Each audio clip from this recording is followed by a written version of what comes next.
Yes, mtazamaji wa JNR Mtita TV, rafiki namba moja ya burudani na michezo. Karibu sana, tunazungumza soka. Mimi naitwa Babu Ali, niko na Dominic Salamba.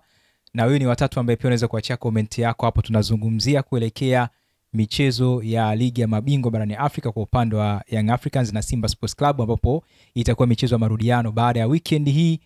Tumeshuhudia kila mmoja akipata matokeo ambayo pengine ndo amestahili kuyapata hapo. Dominic Salamba, habari? Mimi niko vizuri kabisa. Kabisa. Namshukuru Mwenyezi Mungu. Sawa. Tuanze moja kwa moja weekend, tumeshuhudia michezo ya CAF Champions League. Kwa upande wa Young Africans amepoteza kwa kufungwa goli moja ugenini. Pengine kipi kikubwa ambacho umeona Dominic Salamba kilichofanya Young Africans kupoteza ugenini? Nafikiri ni kukosa umakini, kukosa ubora kwa maana ya mbinu, lakini pia na kuwa na viwango visivyoridhisha kwa upande wa wachezaji. Kwa sababu kuna wakati unaweza ukawa una mbinu zisizokuwa bora kwa maana mbinu za mwalimu, lakini wachezaji wakaamua kuibeba timu na wakapata matokeo. Kwa hiyo kuanzia kwenye mbinu hawakuwa bora, lakini pia hata mtu mmoja mmoja walishindwa kujimprovise ili kupata matokeo. Kwa hiyo timu ilikuwa iko down. Kwa hiyo hawakucheza vizuri na wamefungwa katika mechi ambayo walistahili kufungwa. Kwa viwango vya wachezaji tukiangalia kwa upande wa Silver Strikers, amekuwa akitajwa sana Uchizi Vunga baada ile mechi, ndio amekuwa kama yani star wa ile mechi ambayo ameibeba ile mechi. Labda pengine kiwango chake kinavyoonekana ni kiwango halisia au madhaifu ya Yanga ndio amefanya aonekane ni mchezaji ambaye ni mzuri. Unachozungumza cha mwisho ndio ukweli kwamba ile timu ni kama timu ya Dodoma Jiji, ni kama Pamba na timu nyingine Tanzania. Ni timu ya kawaida kabisa. Sio timu kubwa. Kwa hiyo Yanga tu wenyewe hawakuwa katika ubora. Kwa hiyo chochote kitakachozungumzika si kwamba Silver walikuwa na uwezo wa kubato na Yanga, lakini Yanga wenyewe walikuwa hawana uwezo wa kupambana na ubora walionao. Kwa hiyo wakajikuta wako chini na kuweza kuwa na madhaifu mengi. Sababu hata ukiangalia tena goli lilofungwa ni goli ambalo katika timu ambayo iko katika utimamu hauwezi kusuguli kama lile pale. Kwa hiyo walikuwa wamepoteana, walikuwa wamekatika. Kwa hiyo Silver Strikers wao walikuwa katika ubora wao, wakatoa makosa Yanga wakascore. Kwa hiyo chochote ambacho kimeonekana si kutokana na ubora wa Silver Strikers, isipokuwa ni kutokana na madhaifu makubwa ya Yanga ambayo yaweza kujitokeza katika ile siku. Interview wachezaji wa Silver Strikers walikuwa wakifurahia kuifunga Young Africans, wakisema tumeifunga timu kubwa, na wanaona matumaini ya kuja kuifunga tena Yanga kwa Mkapa kupitia maneno yao. Labda pengine unaona ile morali ya kupata ushindi kwenye mechi ya kwanza inaweza ikafanya mechi ya pili pia kuendelea kufanya maajabu. Definitely unapopata ushindi katika mechi ambayo ulikuwa hujatarajia na kujengea kitu, kimsingi wewe huwezi kuikompare Silver Strikers na Yanga. Yanga ni timu kubwa na wana appreciate na wanakili ndio timu kubwa. Kwa hiyo ukiifunga kuna kitu kinaongezeka, unaongeza confidence na unaamini kwamba unaweza ukashinda tena. Kwa hiyo haitakuwa mechi rahisi, na ukizingatia kwamba Yanga hana historia nzuri ya kupata matokeo katika uwanja wake wa nyumbani.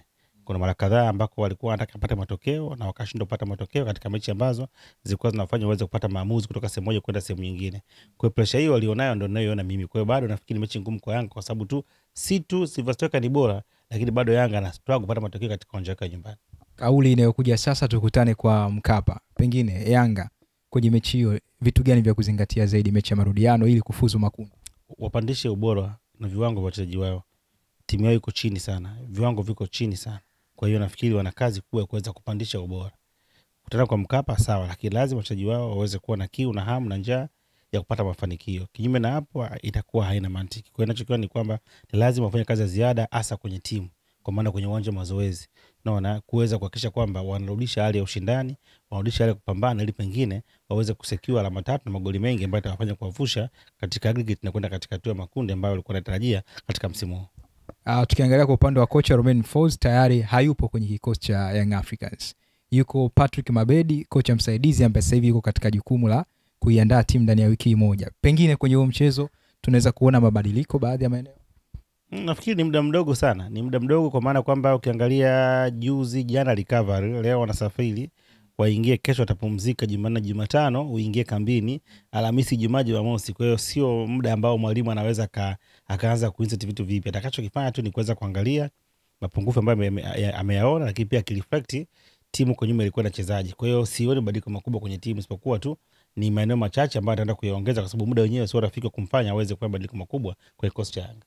Baada ya kuondoka Romain Folz tumeanza kuona baadhi ya maandiko kwa waandishi wachambuzi wakisema kwamba tunaweza tukaona baadhi ya wachezaji ambao walikuwa pengine sio kipaumbele kwenye kikosi cha Yanga cha Romain Folz wanaweza kaja kuonekana, kwa sababu kuna wachezaji ambao wamesajiliwa kwa majina yalikuwa makubwa sana kwenye tetesi na walikuwa hawana nafasi kwa Romain Folz. Labda hilo tulitarajie baada ya Young Africans kukamilisha sasa kumleta kocha. Ni kweli, kwa sababu kweli kuna baadhi ya nyota ambao tulikuwa tunataraji kuweza kuwaona kwenye timu kutokana na uwezo ambao walikuwa nao na bora ambao walikuwa nao, na kuna wengine tunawaona lakini hatuoni katika ile bora kutokana na mbinu za mwalimu. Unajua wakati mwingine mwalimu anaweza kukufanya bora wako uonekane au usionekane kutokana na kile ambacho anakuwa anakuelekeza. Kwa hiyo kimsingi Yanga imepoteana. Kwa hiyo lazima waweze kurudi katika misingi, warudi katika hali yao ya ushindani.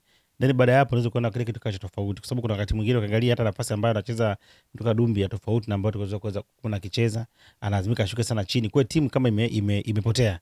Kwa hiyo kuna baadhi ya nyota kama kana Hassan Koma ambao unaweza kuona kama wanatakiwa kuweza kwanza lakini hawaanzi, wakina sasa inakuwa hawaanzi. Kwa hiyo nafikiri tu timu nzima inaweza kwenda kubadilika na tukaweza kuona Yanga mpya ambayo ikaenda kujengwa katika kipindi hiki. Changamoto walionao ni kwamba wanatakiwa jenge timu huku wanashindana, kwa sababu tayari ni ligi zimeanza, hakuna muda wa kupoteza kuweza kuandaa mechi. Na tukiangalia kwa nafasi za wachezaji pengine waliosajiliwa Young Africans, ni kweli labda Romain Folz mbinu zake zilikuwa zikishusha ubora wa timu 100%. Ndio leo uwezo kusema Musa Bala Conte sio bora compare na Ndambwile, sio kweli. Na kwa mwalimu alikuwa ame opt upande ambao haukuwa rafiki kwa upande wa wachezaji wa Yanga, haukuwa rafiki kwa matokeo. Ndio maana leo ukiangalia Yanga modetwa nyingi nyuma, kwa sababu Yanga hata ule bora msimu uliopita bado hawajaweza kufikia. Kwa hiyo modetwa nyuma. Kwa hiyo ni timu mpya tunaizungumzia ambayo ina muunganiko, timu mpya ambayo tunaizungumzia hapa ambayo ina chemistry, timu mpya tunaizungumzia ina mapungufu mengi yani. Yeah. Tukiangalia kwa kocha Romain Folz, pengine kwa Young Africans kile kinachozungumzwa ni kweli kwamba uwezo wake ni yani ameshindwa kuibeba timu. Young Africans ilikuwa ni kubwa kuliko yeye. Mimi naona ni muda. Si kwamba ni Yanga ni kubwa, muda. Yani yale aliyotaka kuyafanya na muda uliopo hawajaweza kushabihiana. Kwa hiyo lazima yeye aweze kuondoka ili muda mwingine uweze kuendelea. Kwa hiyo ni kwamba yani amekuja kwa timu ambayo haikuwa right team kwake yeye, kwa sababu yeye anataka timu ambayo anaweza kupata muda kuweza kuinsert. Lakini siku zote timu kubwa zina muda wa kusubiri. Kwa hiyo nafikiri muda uko rafiki upande wake.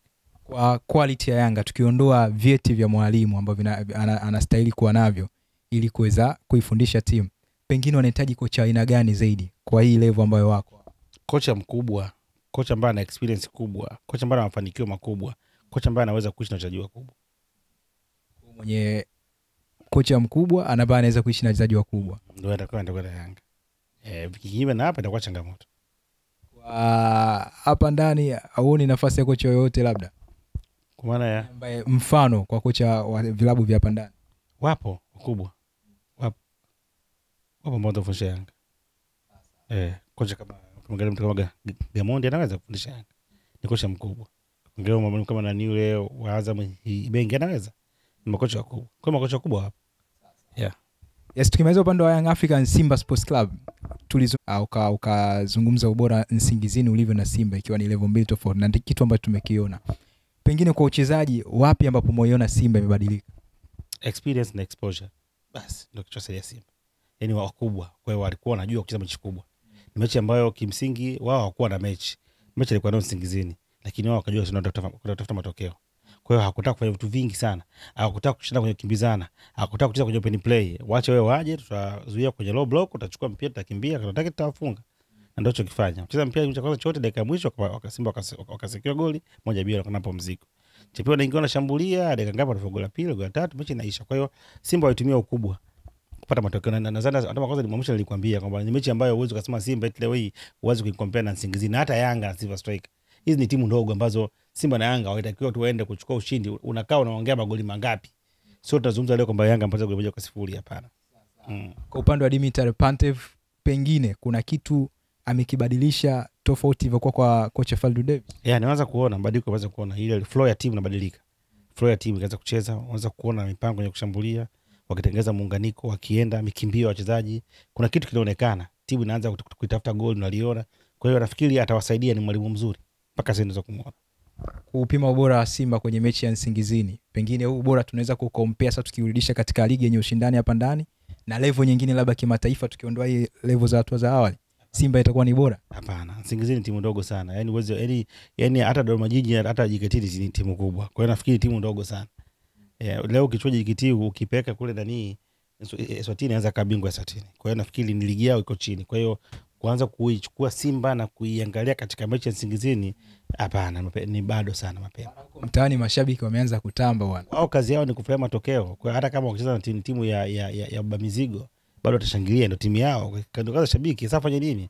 Shabiki angalia na ngema matokeo tu. Sababu kama ni timu ndogo, mbona Yanga kapoteza? Kwa hiyo kote pa matokeo yakipatikana nashangilia. Kwa hiyo wana haki ya kuweza kushangilia sababu timu yao imeweza kupata matokeo magoli 3 na away. Kwa hiyo kazi imekuwa rahisi. Mechi inayokuja ya pili wanaenda kumaliza shughuli kama goli 5 6, wanaingia katika hatua inayofuata wakiwa kwanza wamechukua hela nyingi za mama, lakini pia wanaingia wakishinda. Quality ya Nsingizini vile ambavyo ilivyo na aina ya mechi yenyewe ilivyokuwa, watu wanamzungumzia Mpanzo, hawajamuona yule Mpanzo ambaye kama msimu uliopita. Nini ambacho unakiona kwake msimu huu? Bado hajakuwa katika ubora wake, ni pia naona kwamba akitafuta ufalme wake peke yake. Yaani anacheza kwa ajili yake, sio kwa ajili ya timu. Ndio kinachomkosti. Yaani anataka aonyeshe kwamba yeye ni nani, kitu ambacho wakati mwingine hakina msaada kwenye timu. Kwa hiyo anatakiwa kwanza aiangalie timu ndio afikirie mambo binafsi yake binafsi. Lakini binafsi mchezaji ambaye namkubali na mheshimu, ana uwezo mzuri, mchezaji mkubwa. Kibu Dennis kwa ubora ule, tunaona sasa ni yule Kibu Dennis ambaye watu wako wamemiss, na ubora huo anaweza kurudisha kwenye ligi, maana anakuwa na muda mrefu sana katika kupachika mabao ligi kuu Tanzania bara. Anakosa consistency siku zote. Ni mtu ambaye anaweza kaibuka siku akakufurahisha, baada hapo akapotea tena. Yaani sio mtu ambaye unaweza kumgarantii kwamba sasa hapa wewe kimewaka. Unaweza kutajuza anashinda magoli 2, baada hapo tena ukamwona tena anakosa goli ambalo huwezi kutarajia. Magoli aliyofunga yale mechi ya Nsingizini, magoli ambayo hajafunga muda mrefu. Yaani amekosa magoli mapesi kuliko yale mara 5. Kwa hiyo bado anakosa consistency. Kwa hiyo ili aweze ku maintain ubora wake, hakikisha kwamba speed ambayo ameanza nayo juzi aweze kuiendeleza ili watu waweze kumzungumzia katika level nyingine. 100% tunaweza kuipa Simba sasa, yani asilimia zote kwamba wameenda katika hatua ya makundi sasa. Bila shaka Simba ameshaingia makundi. Simba, Azam na Singida na hapa 80%, Yanga 50%. Yanga 50%. Sio 50. Lolote pia linaweza likatokea kwa Mkapa. Neno la mwisho Dominic Salamba, unawaambia nini wadau wa soka hivi sasa, mashabiki pia wa mpira? Mimi na kauli moja tu, tuupende mpira, timu baadaye. Huyu ni Dominic Salamba. Hivyo ndivyo ambavyo tumezungumza kuelekea michezo ambayo inayofuata na hali halisi ambayo tumeiona katika michuano ya CAF. Upande wa CAF Champions League, Simba pia Young Africans. Umesikia hapo, 50% kwa upande wa Yanga, 100% upande wa Simba Sports Club kufuzu makundi kutokana na aina ya mechi. Mimi ni Babu Ali, nyuma ya kamera kwa mwenzangu AP Classic ambaye amehakikisha kila kitu iko vizuri kabisa, na tunapewa udhamini mkubwa sana na J&R Mtita Unisex Saloon. Tunakukaribisha weekend. Jana bwana, nitakuonyesha kwa baadhi ya picha katika saluni zetu zote vile ambavyo ilivyokuwa. Watu wanafurahia huduma bora na unaona kabisa saluni zote zikiwa zinajaza ndani ya weekend. Hii inaonyesha kabisa ubora wa huduma ambazo zinatolewa wamezikubali, kwa sababu pia bei zetu ni affordable, bei nafuu kabisa ya Mtanzania. 2,000 za Kitanzania unanyoa kwenye level nzuri kabisa, hadhi kubwa ya baba shop, lakini kuosha ni bure kabisa. Lakini kuna huduma nyingine ambazo zinapatikana pale, na kwenye kunyoa sasa ni kwa mitindo yote, kwa wakaka na wadada, nikimaanisha fashion zile za kike na fashion za kiume. Kwa unakaribishwa sana. Kuna scrub pale, kuna facial, manicure, pedicure, steamer, huduma nyingi sana. Lakini pia unisex ni saluni ambazo jinsia kiume na kike. Kuna mitindo yote ya nywele pale, wanasuka, wanashonea weaving, wanafanya bonding, wanatengeneza kucha, wanapaka makeup.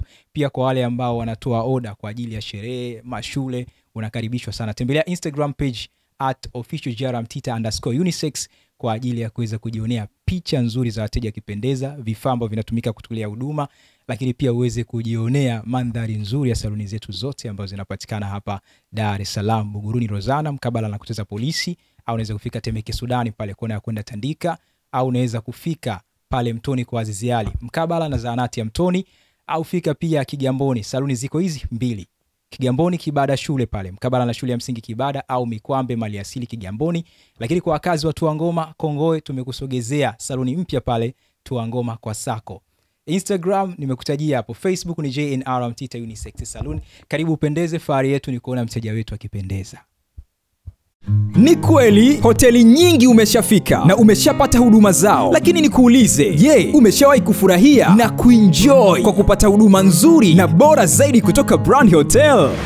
Usijali wala hujachelewa. Brand Hotel ndio mabingwa kutoa huduma bora zaidi. Ni hoteli ya kifahari inayopatikana mkoa wa Dodoma, yenye mandhari nzuri ya kuvutia. Ufikapo Brand Hotel utapata huduma bora ya malazi, vyakula vizuri vya Kiafrika na vya kimataifa, vinywaji vya aina zote, free breakfast, free wifi, free swimming pool, vyumba vya kisasa vyenye huduma tofauti tofauti vitakavyofanya siku yako iwe nzuri na ya kipekee. Pia tuna kumbi za kisasa kwa ajili ya mikutano na shughuli mbalimbali. garden nzuri ya kuvutia kwa ajili ya kupumzika na kupiga picha. Tunapatikana Kisasa, Dodoma, Tanzania. Fanya booking online kupitia booking.com. Tunapatikana kwa simu namba 0773467756. Email brandhotel14@gmail.com. Brand Hotel, tunaamini kwenye ukarimu na huduma bora.